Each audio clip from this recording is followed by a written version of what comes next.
Praise the lord. ఈరోజు దేవుని వాగ్దానం యోబు గ్రంథము 22వ అధ్యాయము 28వ వచనము. నీ మార్గముల మీద వెలుగు ప్రకాశించును. ఈరోజు పరిశుద్ధాత్మ దేవుడు మనతో మాట్లాడుతున్నటువంటి వాగ్దానం ఏమనగా, ఈరోజు నువ్వు ఏ మార్గంలోనైతే వెళుతున్నావో నీ మార్గము ముందుగా ఆయనకు తెలిసి ఉన్నది. చాలామంది నేను తొందరపడి ఈ మార్గంలో వెళ్తున్నానేమో, నేను ఎటు వెళ్ళాలో తెలియనటువంటి పరిస్థితుల్లో ఉన్నానని దిగులు పడుతూ ఉంటారు.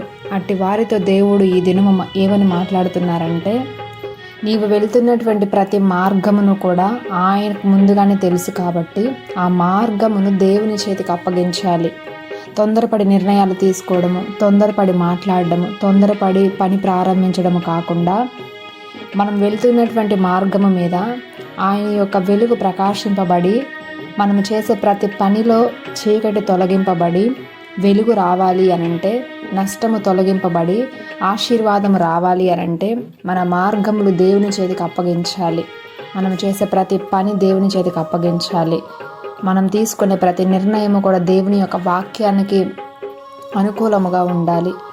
కాబట్టి మన మార్గము మనము సొంత మార్గంలో వెళ్ళి సొంత నిర్ణయాలు తీసుకొని మన సొంత ఆలోచనల కంటే కూడా మన ఎడల దేవునికి ఉన్నటువంటి తలంపులు ఎంతో గొప్పవి.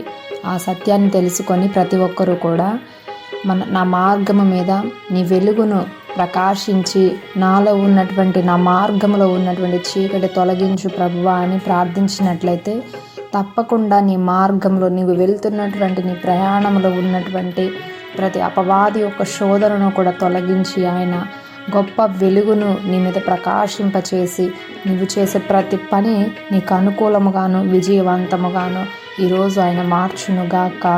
ఆమేన్.